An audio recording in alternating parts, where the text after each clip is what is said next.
Assalamualaikum warahmatullahi wabarakatuh. Kalau penat tukar-tukar. Lama sangat cakap. Okey, seperti mana yang kita tahu, sekarang ni kita sudah berada di akhir zaman. Dan kita pun selalu baca. Selalu baca tak? Selalu dengar buku akhir zaman ni? Tak pernah. Tak pernah baca. Selalu dengar. Tak selalu dengar. Selalu main.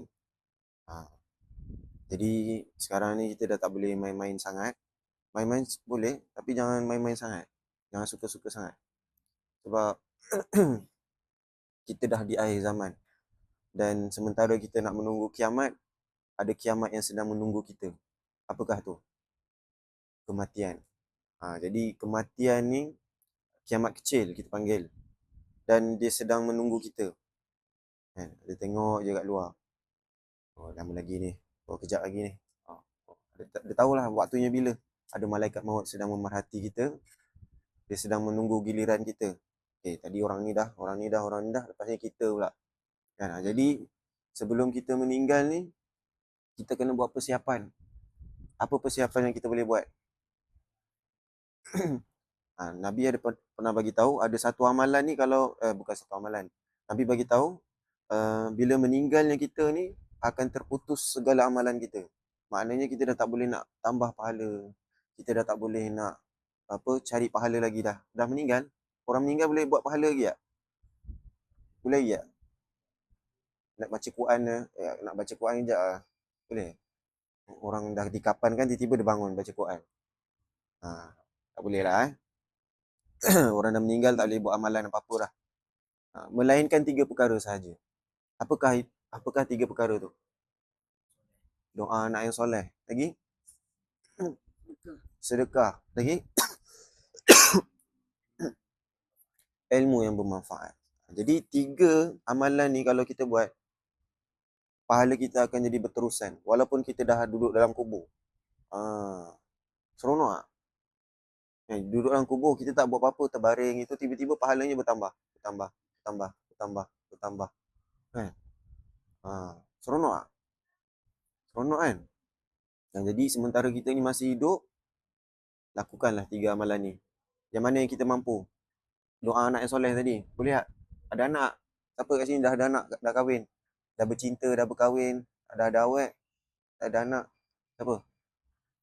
Siapa yang ada awet kat sini? Ada awet kan? Dah ada awet? Boleh kahwin lah? Kahwin lah terus. Jangan tunggu lama-lama. Kesian. Kalau tak nak kahwin, jangan cari awet. Fokus belajar dulu. Boleh? Kalau dah ada awet, kahwin cepat-cepat. Dah tak tahan nafsu sangat, kahwin lah. Tapi kena jaga lah. Jaga dia. Kena bagi makan, bagi tempat tinggal, bagi pakaian. Okey, berbalik kepada tadi. Tak ada anak, tak boleh nak buatlah pahala kan. Pahala untuk doa anak yang soleh. Tak ada anak. Lagi apa yang kita boleh buat? Duit ada? Banyak? Banyak duitnya? 1,000, 2,000 ada? Ada. Sedekahkan lah. Sedekahkan ataupun hibahkan. Akaun bank kita tu hibahkan. Bila mana kita meninggal, kita boleh dapat pahala daripada hibah yang kita buat. Hibah ni antara salah satu sedekah lah. Kita nak bagi pada siapa? Nak hibah pada siapa? Ustaz? Pun boleh ke hibah kat Ustaz? Hibah kat siapa? Kat Tafiz. Tafiz pun boleh hibah Tafiz. Ikutlah siapa-siapa. Kan? Jadi kalau ada harta tu buat sedekah. Kalau tak ada harta, kalau dah buat sedekah, apa lagi amalan yang boleh buat? Ilmu yang bermanfaat. Jadi ilmu ni kita dah belajar, bila mana kita dah belajar, kena ajarkan kat orang lain. Contohnya ilmu apa yang kita ada?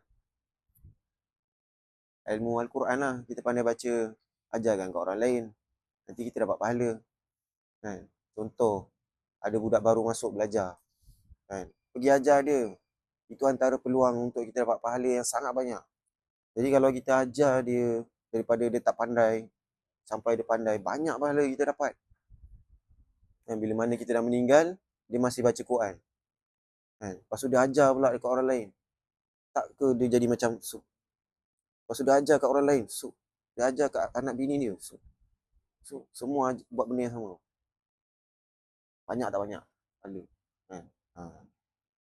Jadi kat sini apa tadi dah terlalu jauh lah. Sementara kita nak menunggu kiamat besar pula, Nabi pernah sebut dalam satu hadis, orang baik ni makin sikit, orang jahat makin banyak. Orang baik makin sikit, orang jahat makin banyak. Nah, dengar hadisnya? Hari ni dengar. Siapa yang tak dengar lagi? Daripada Aisyah radhiyallahu anha berkata, aku mendengar Rasulullah sallallahu alaihi wasallam bersabda, tidak akan berlaku kiamat sehinggalah anak seseorang menjadi sebab kemarahan bagi ibu bapanya, dan hujan akan menjadi panas, hujan yang akan berkurang dan cuaca akan menjadi panas dan akan bertambah banyak orang yang jahat dan akan berkurang orang yang baik, dan anak-anak menjadi berani melawan orang-orang tua mereka, dan orang yang jahat berani berterus terang melawan orang-orang yang baik. Hadis riwayat Tabrani. Faham tak? Ada berapa? Cuba kira. Ustaz cakap ni kira lah ada berapa.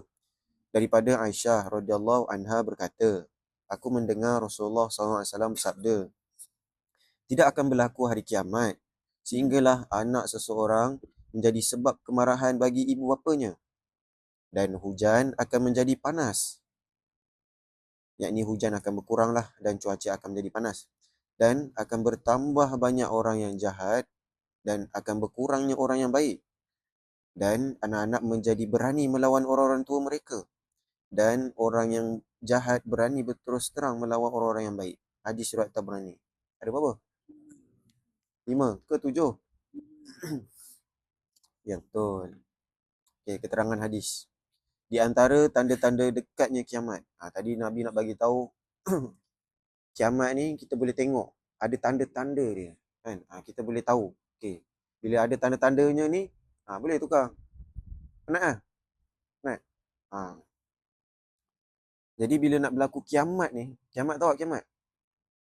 Kiamat tahu apa? Pernah tengok movie kiamat tak? Tak pernah? 2012 pernah tengok? Tak pernah? Korang kena tengok tu. Kiamat. Tengok lah mana-mana video kiamat ke. Lepas ni kan korang nak tengok movie kan. Buka lah tengok kiamat. Bagi rasa sikit. Tapi dia tak boleh nak gambarkan secara real lah. Kalau nak secara real, kena baca Quran. Quran cerita pasal kiamat sampai menangis Ustaz baca. Kalau imam-imam Mekah baca, sampai menangis ada orang baca. Surah Al-Haqqah. Baca surah Al-Haqqah. Di situ banyak cerita pasal kiamat. Dan banyaklah surah-surah lain. Okay. Jadi kiamat ni dia ada tanda-tanda dia. Yang pertama, apabila anak merupakan sebab kemarahan bagi orang tuanya. Apa yang maksudnya? Anak merupakan sebab kemarahan orang tuanya. Apa maksudnya? Faham tak? Yang pertama ni, tanda-tanda kiamat yang pertama. Faham tak? Apa? Cuba cerita sikit. Mak ayah marah punca pada anak. Maknanya anak buat mak ni marah. Macam kau buat ustaz marah. Buat benda jahat lah tu, maknanya korang ada buat benda yang tak kena. Jadi ada tak zaman sekarang orang yang buat macam tu? Ada? Dah nampak? Kat mana? Dalam keluarga sendiri. Siapa? Diri korang. Pandai-pandai lah. Okay. Yang kedua, apabila hujan berkurangan, cuaca menjadi panas dan udara telah tercemar. Ni dah terjadi belum? Kita sekarang ni yang tengah panas. Hujannya sikit je. Kadang-kadang hujan, kadang-kadang tak. Yang ketiga, orang jahat bertambah banyak dan dorongan untuk berbuat jahat sangat banyak. Ini ada tak? Contohnya apa?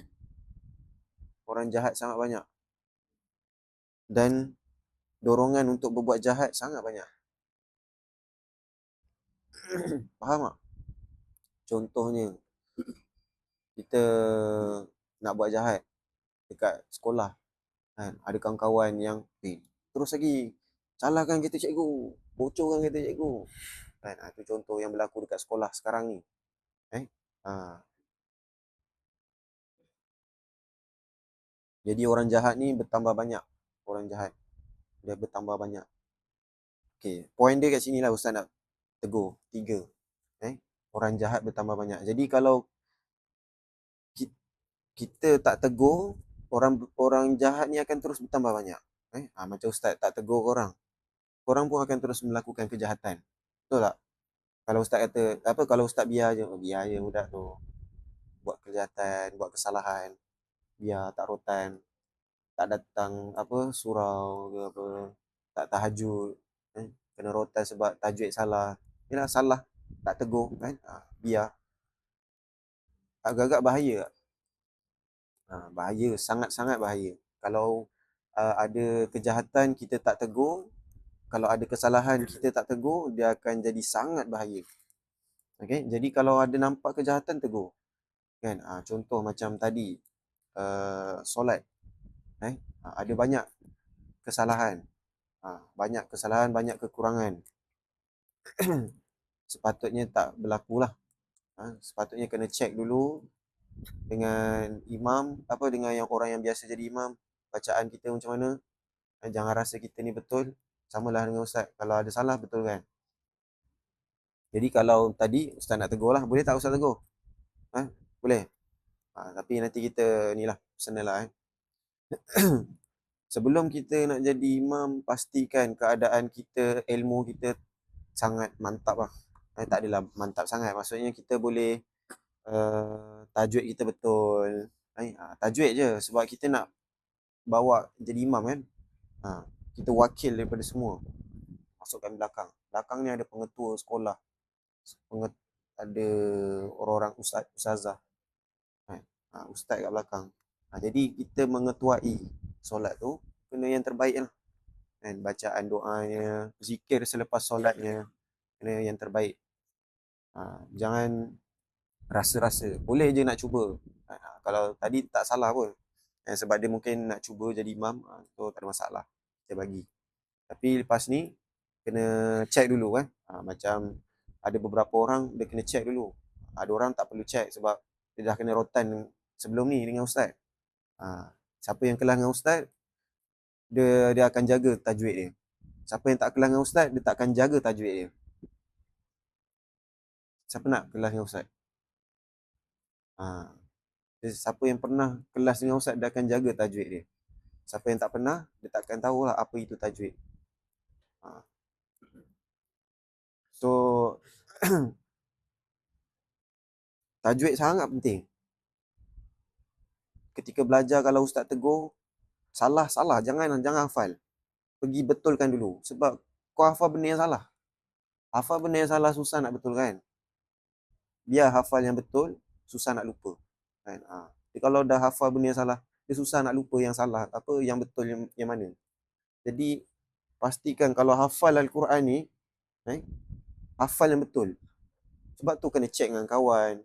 Sebab tu Ustaz rotan, kadang Ustaz rotan, kadang Ustaz tak rotan. Tu rezeki lah. Kalau dengan Ustaz memang Ustaz akan rotan. Dapat rotan sebelah, dia pula depan ni, itu je. Tak ada kuat-kuat pun. Sekadar untuk rasa sakit supaya dia boleh ingat. Dia punya sakit tu dalam kepala, kesalahan dia. Okey, ni salah. Dan Ustaz pun akan tolong bulatkan. Itu sekadar apa yang Ustaz buat adalah untuk tolong korang. Kena rotan, Ustaz bulatkan dekat tempat yang salah. Itu untuk bantu orang supaya ingat kesalahan ni. Okey, aku salah kat sini tadi. Faham tak? Sepatutnya rotan kena ada. Tak boleh tak ada rotan. Sebab korang ni pelupa. Cepat lupa. Sebab tu kita kena ada bantuan daripada rotan untuk ingatkan kita. Macam Ustaz dulu, kena dengan Ustaz Hafiz. Lagi lah. Ustaz Hafiz dalam badan macam kan. So, ada rotan kuat. Satu, tajwid. Tak dengung. Dengung tak cukup. Orang, lagi lah bacaan salah. Bukan sekadar dengung tak cukup. Bacaan salah.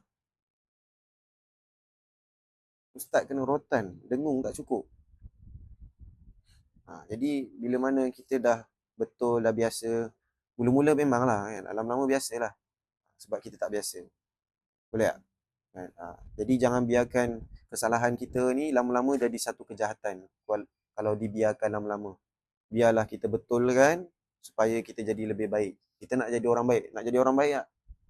Kan? Nak jadi orang baik, kenalah terima teguran kesalahan apa? Teguran untuk kesalahan yang kita telah lakukan tu. Boleh? Jadi itu sajalah. Sebab orang baik apa orang jahat semakin banyak. Sebab apa? Sebab kita tak tegur. Jadi kalau sekiranya teguran ustaz ni mengguris hati, tersakit hati, ustaz minta maaf lah. Ustaz terpaksa tegur. Sebab inilah waktu pembelajaran korang. Kan? Kat luar nanti siapa nak tegur? Korang dah ego apa semua, dah sombong lah. Kan? Dah tak pandang ustaz, tak datang lah Hafiz ni lah. Bila habis kat sini dah tak datang lah. Kan? Tak melawat Hafiz ni. Jadi ustaz minta maaf lah. Selamat Raya Aidil Batin. Kalau sekiranya teguran ustaz ni mengguris hati, buat korang rasa macam benci, jangan benci, terima teguran ni. Dan kalau ada orang buat lain orang lain buat salah, tegur dia juga. Dan kalau dia marah, nasib lah. Kan? Sebab teguran ni memang pahit kan untuk diterima, tapi dia adalah baik. Macam ubat kan pahit, betul tak? Tapi dia baik untuk badan kita kalau kita makan. Macam tu lah contohnya. Boleh? Itu saja daripada ustaz. Ada nak tanya? Lepas ni ada raya lagi. Pergi jab. Orang pergi juga. Buat jab. Tak dijemput, tak tahu. Tak ada tu. Dah makan dah petang? Belum? Petang nak makan lagi? Makan apa? Dah, mati kan?